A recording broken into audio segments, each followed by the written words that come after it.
This is the Meteor75 Pro from Beta FPV. In my opinion, this is the best Tinywhoop I've ever flown. If you don't believe me, check out my video here where I ripped this like a 5-inch, and yeah, it's awesome as hell. So this comes in at 31 grams and it handles like a dream. The only downside about this is it's analog and the footage sucks. Now this is the Meteor75 Pro HD.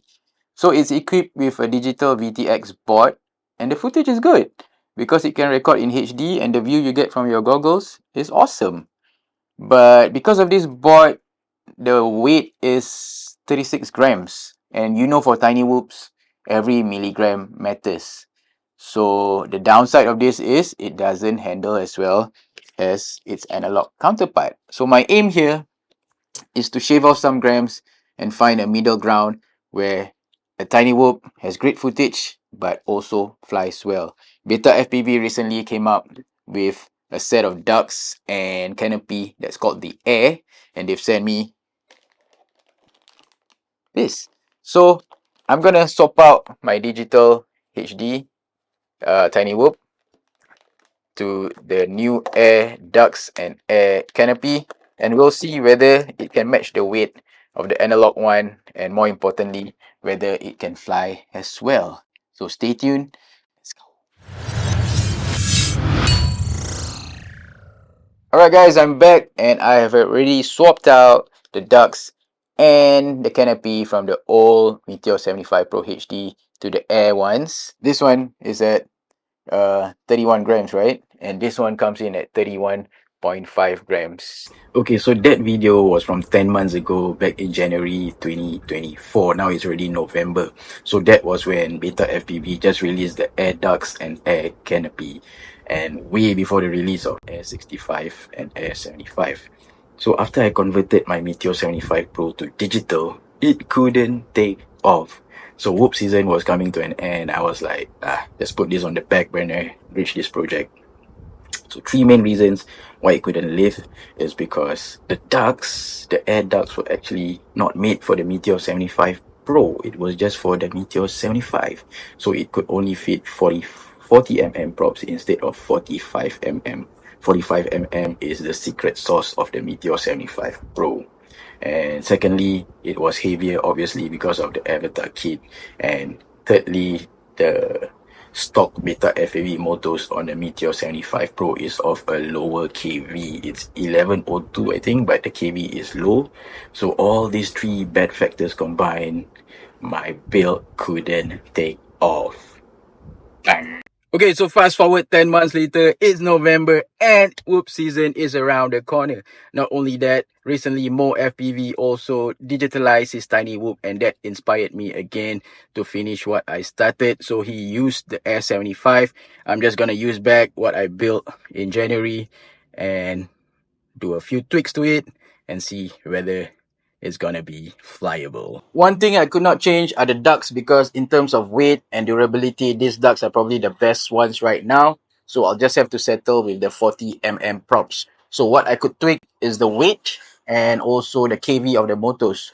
So I wanted to kill 2 birds with 1 stone, and I did search online and I found these motors, the T-Moto 0802 25,000 kV. These are 1 gram lighter than the previous motors that I was using. So I got the weight down by 4 grams. So previously it was 31.5. Now it's 27.5. And guess what? It can fly. Oh, it's alive! It's alive! It's alive! It's alive! Initially, I wanted to change the canopy to what Mo is using. He's using a 3D printed one, but it's kind of bare knuckles.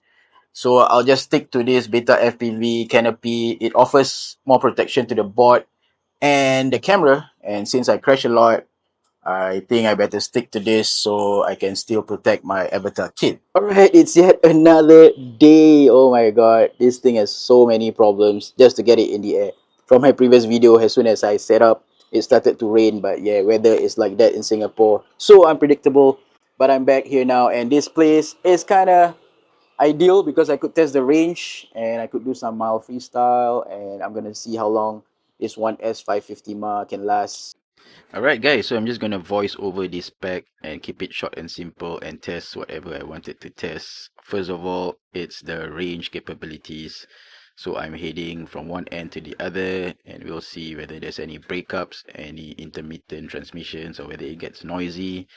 As you can see, I'm on the far left of where I was, and yep, it's all good. Range is superb, and this is a Tinywhoop, guys. To be recording in this quality is crazy. Given there is some like jello, but I don't see it in the goggles, it's only on the footage, but it's very minimal. The range makes up for it. All these gaps I couldn't imagine hitting if I'm flying an analog Tinywhoop. There'll be breakups and all that. So I'm just gonna turn back now and gonna cut to where I test some of freestyle tricks. So it's just basic tricks to see whether it can handle itself.